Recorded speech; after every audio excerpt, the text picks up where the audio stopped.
Hey everybody, John and Lance on the bench. Mornings on ESPN 97.5 and 92.5. Hit subscribe right now so that you can get all our content here on SportsMap HOU. Let's talk a little Astros baseball, Lance. Hey, Astros leading the league, 5.36 runs per game. I thought you can't score runs if you don't cheat. If you don't bang on the garbage can. But maybe you can. And you can do it without Jordan, without Yuli, without Uncle Mike Brantley. They're doing this and still scoring a bunch of runs, Lance. If they had a halfway decent bullpen, I think this would be the best team in baseball. Yeah, but they don't. But if they did, would you play along, play a little game that I like to call if the Astros had a decent bullpen? Well, how about a little game called What Do They Do to Get That?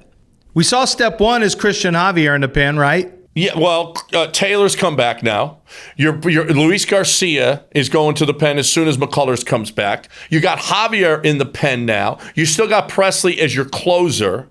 Hopefully you don't have to use him 2 and 3 innings anymore because you've actually got some bullpen help.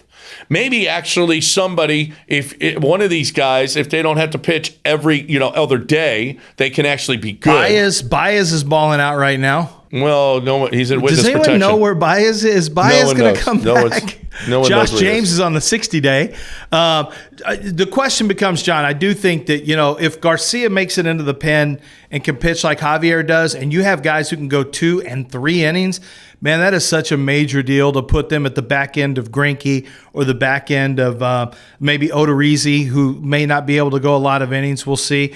But I think the real question becomes, when does James Click start to say, or maybe when does the owner, Jim Crane, say, this is a major, major problem. We got too much of an opportunity here with our offense and with some of these young pitchers. We cannot keep giving away games because they've got 10 losses are specifically tied to the bullpen in the month of May. Yeah. At some point, you start giving away those games over a 2-month span instead of just one, and this could end up having an impact on you at the end of the year. So when does Jim Crane start demanding something happen with James Click maybe scouring not his own minor league system, right, but maybe the league? Well, you guys still got to make a trade for whatever guy you find in a minor league system, and I don't know that nobody's hurrying this far from the trade deadline to make trades. And you got to get off Greinke's hiney too. In his last 4 starts, he's gone 8 innings, 6 innings, 8 innings, and 7 innings. So that's great. Greinke's been great. Greinke's been getting that job done. And Framber's going to throw more. Odorizzi is a question mark, but he looked great in his one start. McCullers, we'll see. We've seen that he can go long as soon as his shoulder is better. And Urquidy, he's got to, as soon as he builds up some, I think he's going to be okay. Frankly, I think they're going to be okay. So your opinion is that James Click has got to make a move. He's got to. There's just not good arms in the pen. You can't really trust Paredes right now. The rest of the pitchers, we'll see what Blake Taylor does. He obviously wasn't good before he went out hurt. He was good last year, but some of the guys good last year are really wilting under the pressure, or maybe at least wilting under the scouting reports the teams have on them now, because there were a bunch of first-year guys last year, and I think that was advantageous for them. I think Scrub was terrible. I mean, he was absolutely awful, and so I don't see the arms. Getting Baez back could be a big deal when and if they get him back, but I still think you need one more arm that has to come from outside the organization from somewhere, and I don't think it's in our minor league system with the Astros. So I do think James Click is going to need to do something, yes, because I just don't trust the names like Belak and Rayleigh and Paredes and Scrub and Abreu. They just don't give any. I don't see how the Astros can have confidence in those guys right now. Yeah, and what'll be even more interesting is to see, we saw Javier go 3 innings in his first stint in the bullpen.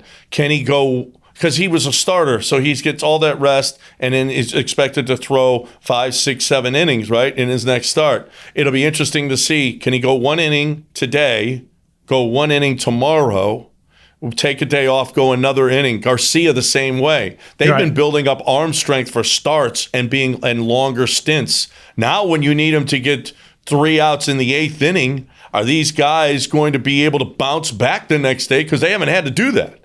So it'll be interesting to see how they're used in just long relief or now you got to. And then if you start getting them to where they can go 1 inning here and then 1 inning the next day, oh, somebody else got hurt. They got to move back to the rotation. How difficult is that going to be as well? Because those are the first 2 guys that you're going to have in the rotation when somebody gets hurt. Certainly, getting the arms back, the starters back, it's a good thing. It means that more good arms are able to migrate to the bullpen.